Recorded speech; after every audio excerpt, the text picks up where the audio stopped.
Hi friends, welcome to Infopost Telugu. మనకు జీడిఎస్ల salaries గురించి నేను 1 డే బిఫోర్ వీడియో చేశానండి. ఆ వీడియోలో మీకు బేసిక్ అంటే అప్పుడే జాయిన్ అయిన జీడిఎస్ బీపీఎం, ఏబీపీఎం, డాక్సెఫెక్ యొక్క శాలరీ స్లిప్స్ అంటే శాలరీ ఏ విధంగా వస్తాయో వారి శాలరీ స్లిప్స్ నేను వివరంగా తెలియజేశానండి. ఈ వీడియోలో మనం ఒకరు ఎక్స్పీరియన్స్ వస్తే అంటే ఒక 1 year 2 years ఇలా ఎక్స్పీరియన్స్ వస్తే వారికి ఏ విధంగా శాలరీస్ పెరుగుతాయి, అంతేకాకుండా వీరికి డిడక్షన్స్ ఏమేమి ఉంటాయి అనేటివి ఈ వీడియోలో చర్చిద్దామండి. మీకు ఈ వీడియో నచ్చినట్లయితే ప్లీజ్ లైక్ చేయండి. మీకు ఎటువంటి డౌట్ ఉన్నా కామెంట్ చేయండి, ఖచ్చితంగా రిప్లై ఇస్తాను. దయచేసి ఛానల్ అయితే సబ్స్క్రైబ్ చేసుకోండి. మన వీడియో కింద డిస్క్రిప్షన్లో వాట్సాప్ గ్రూప్స్ 2 ఉంటాయండి. మీకు నచ్చిన గ్రూపు అంటే admin group, next discussion group ఉంటుంది. అడ్మిన్ గ్రూప్లో మీకు ఎటువంటి డిస్టర్బెన్స్ ఉండదు. డిస్కషన్ గ్రూప్లో ప్రతి రాష్ట్రంలో ఉండే అభ్యర్థులు ఉంటారు కాబట్టి మీకు ఏమైనా డౌట్స్ ఉన్నట్లయితే వారితో చర్చించుకోవచ్చు. ఓకేనా? మనము మొదటగా బీపీఎం యొక్క శాలరీ స్లిప్ చూసినట్లయితే వీరికి బేసిక్ అంటే ఫ్రెష్గా జాయిన్ అయిన వారికండి ఇది బేసిక్ 12,000 మనకు బేసిక్ ఉంటుంది. నెక్స్ట్ డిఏ రూపంలో 6,360 రూపాయలు వస్తుంది. ఆఫీస్ మెయింటెనెన్స్ అలవెన్స్ అంటే మనము పనిచేస్తున్న పోస్ట్ ఆఫీస్ యొక్క రూము బాడుగ అనమాట. ఇది అంటే మన పర్సనల్ రూమ్ కాదండి. పోస్ట్ ఆఫీస్కి మనకు విలేజ్లో మనం తీసుకున్న పోస్ట్ ఆఫీస్ యొక్క బిల్డింగ్కి సంబంధించిన రూమ్ రెంట్ అనేది మనకు 500 అనేది ఇస్తారు. నెక్స్ట్ మనకు డిడక్షన్స్ చూసుకున్నట్లయితే ఎస్డిబిఎస్ కంట్రిబ్యూషన్ ఉంటుంది, ఎన్పిఎస్ అని మనకు నేషనల్ పెన్షన్ సిస్టమ్ అనేది దాని కింద మనకు 300 రూపీస్ అంటే మనం ఎంచుకునే సర్వీస్ని బట్టి 300 నుంచి మనం ఎంతైనా ఎంచుకోవచ్చండి. ప్రజెంట్ అయితే అందరికీ 300 అనేది డిడక్షన్ అవుతుంది. 300 రూపీస్ మనకు కట్ అవుతుంది. నెక్స్ట్ పోస్టల్ రిలీఫ్ ఫండ్ ఈడీజేఎస్2 అనేది సేమ్ అందరికీ కూడా ఒకేలా కట్ అవుతుంది. సీనియర్స్ జూనియర్స్ అని లేకుండా అందరికి కూడా ఒకేలా కట్ అవుతుంది. ఓకేనా? నెక్స్ట్ అవుట్ ఆఫ్ అకౌంట్లో చూసినట్టయితే మనకు యూనియన్స్ అనేటివి ఉంటాయండి. ఏఐజీడిఎస్, ఎన్యూజీడిఎస్ ఇలా మనకు యూనియన్స్ ఉంటాయి. ఆ యూనియన్స్ ప్రకారము వారు అమౌంట్ అయితే కట్ చేస్తారు. ఏఐజీడిఎస్కి మనకు 30 రూపాయలు అయితే కట్ అవుతుంది. ఓకేనా? దాని కింద కూడా మనకు అది ఏ సంబంధించిన అంటే ఏ యూనియన్కి సంబంధించిన అమౌంట్ అనేది కూడా కింద ఉంటుంది. ఓకేనా? మనము ఈ యూనియన్స్లో వాళ్ళే వచ్చి మనల్ని యూనియన్లో చేర్చుకుంటారండి. ఆటోమేటిక్గా ఏ యూనియన్ యాక్టివేట్ అవ్వదు. మనమే ఒక ఫామ్ మీద సంతకం చేసి ఈ యూనియన్లో చేరతానని మనము ఎంచుకుంటేనే దాంట్లో కట్ చేస్తారనమాట. ఓకేనా? నెక్స్ట్ చూసినట్లయితే బీపీఎంలోనే 1 year ఎక్స్పీరియన్స్కు ఉండే శాలరీ స్లిప్ అండి. ఇది మనకు పే స్కేల్ అనేది 1 నుంచి 2గా వస్తుంది. ఓకేనా? ఇక్కడ స్కేల్ అని ఉంది కదా, అది 1 నుంచి 2గా ఉంటుంది. మీరు ఇంతకుముందు పే స్కేల్ చూస్తే 1 అని ఉంటుంది. ఇప్పుడైతే 1 నుంచి 2కు మనము పే స్కేల్ పెరుగుతుంది. ఇక్కడ మనకు 1 year అయింది కాబట్టి 360 రూపీస్ అనేది బేసిక్ మీద మనకు పెరుగుతుంది. దాన్ని బట్టే మనకు డిఎన్ఎస్ అలవెన్స్లో కూడా మనకు పెరుగుతుందండి. ఇప్పుడు చూడండి, డిఎన్ఎస్ అలవెన్స్ 6,551 రూపీస్ మనకు యాడ్ అయ్యాయి అన్నమాట. నెక్స్ట్ ఆఫీస్ మెయింటెనెన్స్ అలవెన్స్ అది ఒకేలా ఉంటుంది, 500 రూపీస్. నెక్స్ట్ ఇక్కడ చూడండి, కంబైన్ డ్యూటీ అలవెన్స్. ఇది ఎందుకు అంటే బీపీఎం కింద ఏబీపీఎం అనేవారు ఉండరండి.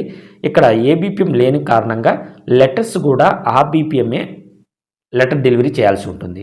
నెక్స్ట్ ఇక్కడ చూస్తే ఇది కూడా బీపీఎందేనండి. లెవెల్ 2 బీపీఎంగా అండి. వీరు లెవెల్ 2 బీపీఎంగా ఉంటారు. అంటే ఇక్కడ ట్రాన్సాక్షన్స్ కానీ వర్క్ కానీ హెవీ ఉన్న కారణంగా వీరికి లెవెల్ 2 ప్రమోట్ చేయడం జరిగింది.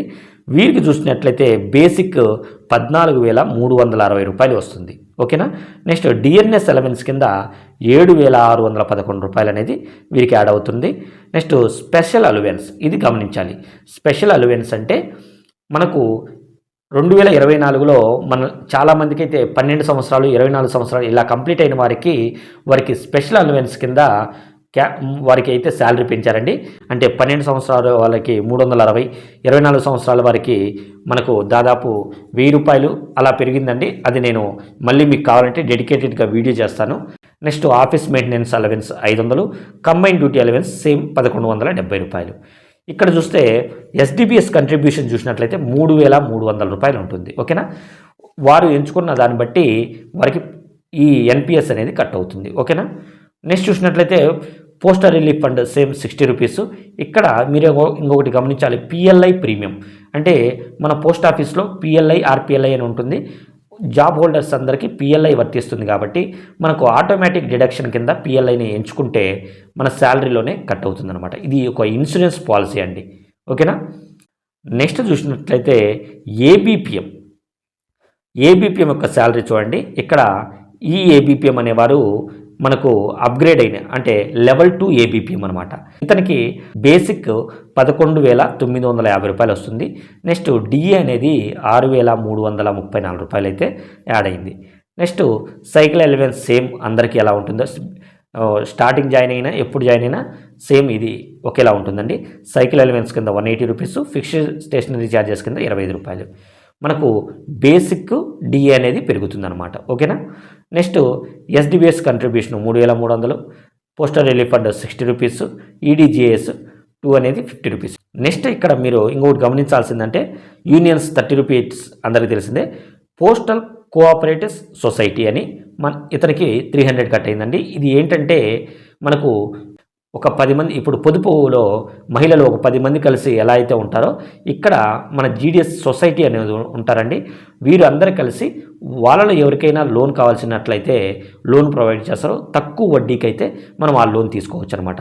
ఇతను చాలా తక్కువ తీసుకున్నట్టున్నాడు కాబట్టి మనకు 300 రూపీస్ మాత్రమే కట్ అయింది. చాలామందికి 3,000, 4,000 ఇలా ప్రతి నెల కట్ అయ్యేటివి కూడా ఉంటాయి. అంటే వారు ఎక్కువ అమౌంట్ తీసుకుంటే వారు తీసుకునే దాన్ని బట్టి డిడక్షన్ అనేది ఉంటుంది. ఓకేనా. ఈ విధంగా మనకు deductions, out of account, earnings ఉంటాయండి. మీరు దీన్ని అర్థం చేసుకోవాలి. ప్రధానంగా పుట్ ఆఫ్ సంబంధించిన శాలరీ స్లిప్ అండి ఇది. పుట్ ఆఫ్ అంటే మనము ఏదైనా మిస్టేక్ చేసి ఏదైనా అవకతవకలు చేసుంటే మన మీద సస్పెన్షన్ కొనసాగుతుందండి. ఈ సస్పెన్షన్ టయాన్ని పుట్ ఆఫ్ కింద మనకు పరిగణిస్తారు. ఈ పుట్ ఆఫ్ డ్యూటీ అలవెన్స్ కింద కొంత పర్సెంటేజ్ మాత్రం వీరికి శాలరీ ప్రొవైడ్ చేయడం జరుగుతుంది. ఎందుకంటే ఫ్యామిలీని రన్ చేయడానికి కొంత పర్సెంటేజ్ని వారు ఆఫీస్కి రాకున్నా కూడా కొంత పర్సెంటేజ్ వారికి వేయడం జరుగుతుంది. దీంట్లో చూసుకున్నట్టయితే పుట్ ఆఫ్ డ్యూటీ అలవెన్స్ కింద వీరికి బేసిక్ కింద 2,988 రూపాయలు, డిఏ కింద 1,584 రూపాయలు. ఇవి తప్ప ఇంకేమీ వీరికి ప్రొవైడ్ చేయరు. ఓకేనా. ఏబిపిఎంకు ఎలా శాలరీ స్లిప్ ఉంటుందో సేమ్ డాక్ సేవకు ఉంటుందండి. ఎస్ఓలో 2 డాక్ సేవకులు ఉంటారండి. ఒకరు లెటర్ డెలివరీ డాక్ సేవకు ఉంటే 2 ఈడీ ప్యాకర్ అంటే బ్యాగ్ను తీసుకురావడం తీసుకుపోవడం అనే ఒక డాక్ సేవకు ఉంటారు. ఈ డాక్ సేవకు ఆఫీస్ మెయింటెనెన్స్ కూడా చూసుకుంటారు. అంటే మనకు ఎస్ఓలో ఎస్పిఎం కింద వీరు వర్క్ చేయాల్సి ఉంటుందన్నమాట. వీరికి సైకిల్ అలవెన్స్ కానీ ఫిక్స్డ్ స్టేషనరీ ఛార్జెస్ కానీ ఇవ్వరు అనమాట. ఈ ఒక్కటే డాక్ సేవకులలో కొద్దిగా డిఫరెంట్ ఉంటుందండి. అంతే తప్ప ఇంకా అన్నీ కూడా సేమ్గా ఉంటాయి. ఓకేనా. మీకు ఎటువంటి డౌట్ ఉన్నా కామెంట్ చేయండి, ఖచ్చితంగా రిప్లై ఇస్తాను. దయచేసి ఛానల్ అయితే ఫాలో అవ్వండి. Thank you.